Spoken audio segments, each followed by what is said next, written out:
Welcome back to the Perfectly Preserved podcast. I'm Anna here with Jenny in person. Yay! This is so exciting.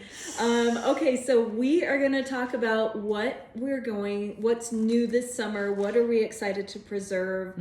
I'm excited for a lot of things this summer. And first of all, I'm excited because I think, fingers crossed, that I'm going to get a garden overhaul. And I'm going to actually get a drip system set up so that my backyard can also produce as well as my front. So I'm hoping to kind of double the size of my garden this year. I don't know if it will happen, but I'm hoping it will. Well, that influences what you're going to be preserving a lot, really. Right. What are you excited about, Jenny? What are the things? So one thing I'm excited about is I don't have a garden because I don't have a fence, but those things are in the works and I hope to soon. But I have a huge pot that I thrifted. Huge. It's like half the size of this dining room table. And in it I have my pot of rhubarb. And it looks so great. It is going to be really great, and I hope to preserve. I love strawberry rhubarb. I love rhubarb, all the things rhubarb, and I really hope to preserve rhubarb this spring. Something I need to make time for is I'm out of bone broth, and you cannot can enough bone broth, really. Because once you have it, to me, it is such a superior broth. It is such a good addition, and it makes whatever you're cooking that much more flavorful and better. And it is really hard. It's once you cook with it, it's like it feels everything else is just pales in comparison. I think it's really, really good. So that is another thing that's kind of on my to-do list.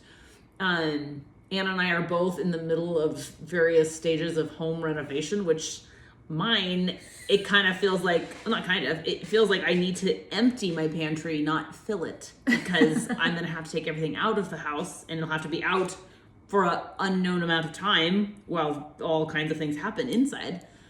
So I kind of am not going to be in a season of pantry stocking so much. Like, I'm not going to be canning for next, you know what I mean? I'll be canning for the medium term, not the super long term, because everything that I have that has to come out of the house. Dang it. I'm so sorry. So I'm just focused on like what will be delicious in the next couple months, not years. For the year. Yeah, not really. Okay, what's next for you? I am also toying with the idea of doing, like, really stocking up for the holidays for 2025. Last year, I created the 12 jams of Christmas, which was so fun to do. I did them in little 2-ounce jars, and I did 12 different jams. Oh my gosh. And There were a dozen. There was a dozen of them. Oh my gosh.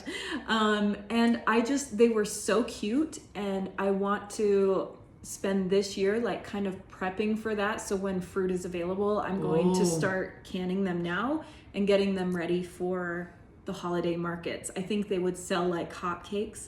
I only had, I want to say 40, and I sold out of them within... You had 40 different sets of a dozen? Yes. I started out, okay, I know this sounds insane. It was insane. My sister Kim said, oh, you should do 12 jams of Christmas. That would be so cute. And I was like, oh my gosh, that would be so cute. And I started out just making one for me and one for her. And then I was like, well, if I'm like, you know, if you're already making a batch. Yes. And the size amounts that I was getting from Amazon, I think it was like 48 in a box. And so I was like, of the jars? I may as well do 4. And if I'm doing 4, I may as well do 10. So I started out with 10, and then I just threw it up in my Instagram stories, and people were like, I want 3. Are you making more? And I was like, oh my gosh. So I hit a spot where I know people would just love them. So I want to work all year so that at Christmas time I can just get enough for everyone. And the only way to do that really with the type of jam making that I do is to do it seasonally. Yeah. And just go gangbusters when the fruit is on. Well, that's kind of how we do most everything. Gangbusters. I mean, we're like very moderate people, but also we're just very ambitious. Like, oh, we have time to do one more thing, one more batch, one more project. Another 40. Yeah. I am out of canned tomatoes, and I hate to say it, but I'm out.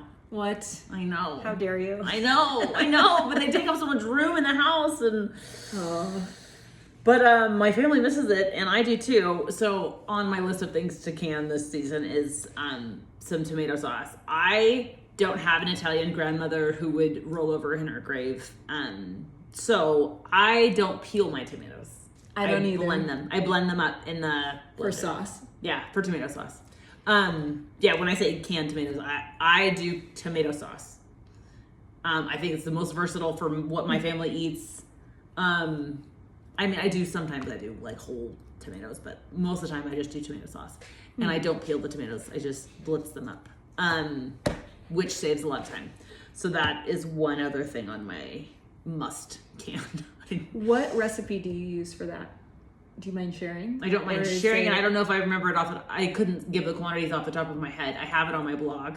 Easy tomato sauce, or fast and easy tomato sauce is what it is. But it's it was off of a ball recipe, pretty close. But I blended it, and it doesn't have a ton of garlic and onions, but it has a little bit, right? Mm-hmm. And then the tomatoes, it's just a pretty basic one. Okay. But I like it, and it's not super plain, but it is plain enough that you can church it up and do something different if you want. You know what I mean? It doesn't have a ton of Mediterranean flavor. Mm-hmm. Sometimes I put a drop of oregano oil in each jar, and that is a really good addition of essential oil. Wow. It's a very good, like literally one drop in a pint, and that's all it takes. It gives a very, very good flavor. You know when you can green herbs, this is a completely different side note, but when you can green, like basil and oregano, it's like you can't, the flavor dissipates. It just breaks down. Yeah, it's just not there anymore. It's a waste of your time to even put it in, I think. Yeah, agreed. And it looks ugly. If you see it like a brown smudge of basil, what a waste. It's a waste of basil. You might as well just put it on a caprese salad and eat it fresh. Yeah. That's a different Nobody wants a smudge of brown basil. Smudge of basil. No. That's what you put in the compost. But an essential oil in the tomato sauce is a great way to, you're not wasting your time on the greenery, because it just doesn't, you can't taste it. Yeah. But that's definitely on my need to do this spring and summer. Or summer is definitely some tomatoes. What else is on your list? We had an episode just yesterday where we talked about foraging for local spruce tips, writing or this down, flowers, or just like wildflower essences into a jelly, and I think that would be so fun to do. I think it would be fun to experiment with which one really yields the best flavor. Because to say that you've canned lilac jelly is one thing, but like to have it actually impart a floral flavor, I'm not saying that it won't, but I think it'd be it's hard. Those flavors are hard to capture and hold on to. So I think it'd be really awesome to try that out. And the one thing that we wrote down, or that I wrote, I have to make notes when I'm doing a podcast. So I have to have something written down. So yeah, you will have heard this episode already, or if you didn't, you can go back and check it out. But one type of jam that we wanted to check out was spruce tip jelly. And so I'm in Utah right now at Anna's house to celebrate the launch of my cookbook. But we both went out looking for spruce tips to see if we could, either you could pick some or I could have some, I could bring some on the plane, but it was a little bit too early for spruce tips. It's early April. First week of April, so we're fresh out of spruce tips. But the recipe that we looked up just looked, what was that, on PBS? It was beautiful, yeah. It's on PBS. It looked so fresh, and it was served with manchego cheese, I think, and like on rye crackers. It just looked very, very good. Very tasty, it looked like. And then I thought too, not everyone imbibes, but and I don't really imbibe very much either, but I thought, how great of a cocktail could you make with spruce jelly, but like on the rim of a glass when you make a martini or something. Like, I thought you could just get really fun cocktail ideas with that spruce jelly too. Ooh. So I won't be making 25 jars of spruce jelly, but would I make 6? But a few is fun. A few I would try for sure. Yeah, or you could do a spruce tip And when we talk about spruce tips, it's like the new formation of the branch. It's on the very end, and it's like a really bright lime colored, very bright spruce green. tip. And you could also make a simple syrup out of that for a cocktail. Yeah, and you could just put it in the refrigerator and not even can it if you wanted. But we did in that episode. You need to go back and listen to that episode if you didn't. Because it was actually, I feel like it's going to be a very popular one because it had a lot of good information about making cool syrups and infusions, herbal evergreen infusions. Yeah. What's next on your list to can besides spruce jelly? I think just having some different flavors of jelly for Mother's Day coming up is going to be on my list. I think that would be so fun. Right. I have a market coming up, an Earth Day birthday at the Botanical Gardens at the end of April. And I was actually over there looking for spruce tips, thinking it would be so fun to go around the Botanical Gardens and find things that I could forage and then make into a jelly and sell at the Earth Day birthday. But not very many things are blooming right now. That spruce jelly says Earth Day birthday all over it. I know. That's very earthy indeed. You can think of only one flavor that's more earthy. That would be beets. Pine sap. Yeah, that's great. All right, what else for you? Okay, so I do not have a milk cow, but my sister now has 2 milk cows. And she doesn't live right near me, but she lives close enough to me that I've really caught in the bug. And I consider cheese making to be a type of preservation. Absolutely. And I would really love to, in 2024, it may not be next week, but I definitely would love to try making some cheese with some of her cow's milk. So, like what kind of cheese? Just well, like I don't know. any? She's done some soft, and actually, this has been several years ago, but I did have a neighbor who had wonderful milk goats, and I made goat milk, just soft cheese, and I also made mozzarella, and Ooh. both turned out really great. Cheese making depends on temperatures more than I am accustomed to. So if you also wanted to tip your toe into cheese making, you would need a good quality thermometer. Anna, your favorite thermometer is? The ThermaWorks ThermaPen 1. It gives you a digital reading in 1 second. Yeah. See, that's... Yeah, it's great. You would have to... I just don't think that there's a way to really do a good job of cheese making without a thermometer like that. I know I did it without it, but it was really pitiful and difficult and inaccurate. I mean, it turned out okay, but I know that having a good thermometer would be a total, really important tool. Total game changer, yeah, for sure, with the cheese making. But that's something that I would love to try my hand at, and I haven't done a whole lot of, so. I think that's a great idea. If I knew somebody with a milk cow, I would be like, give me milk. Let's try it. I mean, I wouldn't have necessarily been thinking this, but she had, so this is neither here nor there, but she had 1 milk cow that was great, fine, dandy, but it was nursing 2 calves, which is very handy for a rancher because it's the mama to the orphans, right? Yeah. So she wasn't getting a volume of milk that I could daydream about, but then she got a second milk cow named Ruth, and Ruth is just gangbusters, super high producing. They're both Jerseys and they're both lovely, and they both are very happy to be living there at my sister's place, and she'll be really glad that I'm telling the whole internet about her. Like, thanks. It's probably not even gonna listen. But anyway, that is why I've been thinking about it, because she has such an abundance. Now that she's got Ruth there, yeah, she has like gallons and gallons a week. You have to figure out what to do with that. I mean, she's had people who are interested in whatever, but I would love to try my hand at some cheese making. That'd be so cool. Yeah, it would be. So what else do you need to can or preserve?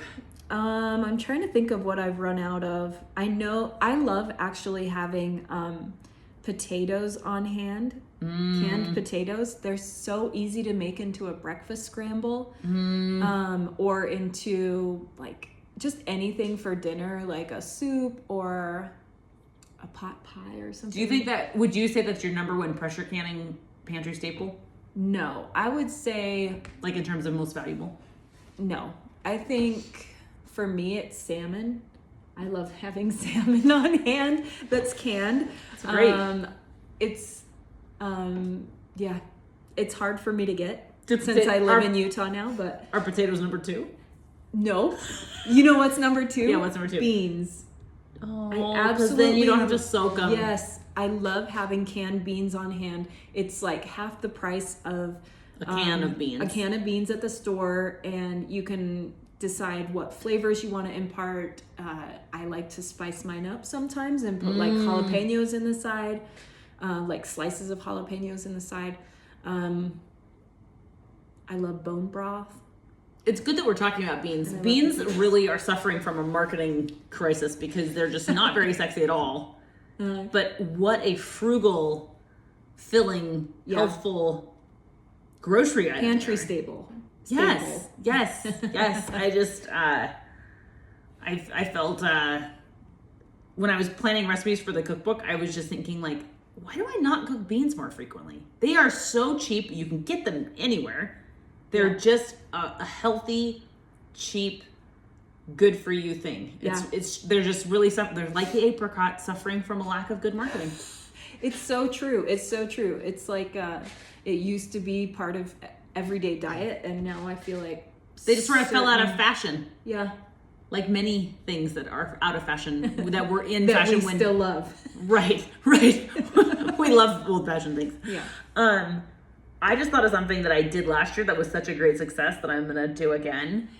And it was kind of out of like not a panic, but I mean, my dad's peach tree was just so many peaches all ripe at the same time. And I just couldn't can them all, as we know is a thing. And I rinsed them and I put them on cookie sheets in the chest freezer and froze them till they were rock hard, which I left them a day or two. That's just how long they're going to sit in there. And I put them in a big bag. Okay. And every day I have a 3 peach smoothie for lunch. And I call it the free peach smoothie. So my husband's at work, like sometimes he'll take himself out, he'll go eat a paid lunch, right? And I'm like, oh, I'm gonna have my free peach smoothie. But when they're frozen all like that, you can take them out. I'll take them out and go curl my hair to go to school where I teach, right? And so in 10 minutes, they're just soft enough to cut up, but they're still very frozen. And I use an immersion blender and milk, and sometimes I put in vanilla protein powder, like collagen powder. Huh. And having them frozen like that, super great smoothie, super great. And I didn't have to do anything other than put them in the chest freezer. You didn't peel them? No. And you just blend them up with peels? Yes. Are they pitted? No. I just slice them off the pit, and then I put the pit on a paper plate that I take out to my chickens. Oh. And I eat a free peach smoothie nearly every single day. I love the idea of this. It just worked out so well. I mean, you have to want to eat peaches that are frozen, but I also buy bananas when they're really on sale, and then I make my kids banana smoothies too. Yeah. I mean, sometimes I'll have a banana too, but you could do peach banana, peach and blackberry, peach and protein powder, peach and whatever. Yeah. But they just froze really well, rock hard. Nice. And the bag was not even that good of a bag. I'm like, Jennifer, what were you doing? This is not a good bag. I mean, it was just like the end of the season, you're in a state of desperation. Like, I can't do anything else. Gotta get this in the freezer. Yeah, that's all I did. And there's a skiff of freezer burn on a couple of them, but they're just in there. Yeah. And that was 8 or 9 months ago. I've never heard of leaving the peels on them. Did you wash them? So I just gave them a rinse. The fuzz is on there. I gave them a rinse, these are organic and like raised with neglect peaches. They weren't sprayed and they're kind of far enough from the road. I don't think they were getting any. Yeah. Okay. Frozen peaches. I'm telling you, I don't get fussy about peels about things. Okay. So I just immersion blender it up in a quart jar, 3 peaches. Starting from the beginning. You take the peaches out till they're 5 or 10 minutes. You slice them off the pit. You put them in the jar. You cover the frozen peaches with just barely enough milk or liquid if you want to get like some other kind of milk. And I do 2 scoops of vanilla collagen sometimes if I'm trying to improve my protein intake for the day. And the immersion in a quart jar. Wow. Yep, that's what I'm going to do again. I'm going to repeat this every year. That's why you're so healthy. That's why I'm eating a free lunch. A free 3-peach smoothie. 3-peach lunch. A 3-peach lunch. Okay, so what else? What else are you going to preserve? That's it for me. I mean, that's We can't top the free peaches. I know. There's nowhere to go but down if I talk about anything else than the free 3-peach smoothie. Okay, so those are the things we are looking forward to preserving. If you have ideas of what you want us to talk about, what other things you want us to explore or share about or try on your behalf, send us an email at perfectlypreservedpodcast@gmail.com. We love hearing from you guys, or you can message us on social media. I'm at The Domestic Wildflower, and Anna is at Smart Home Canning.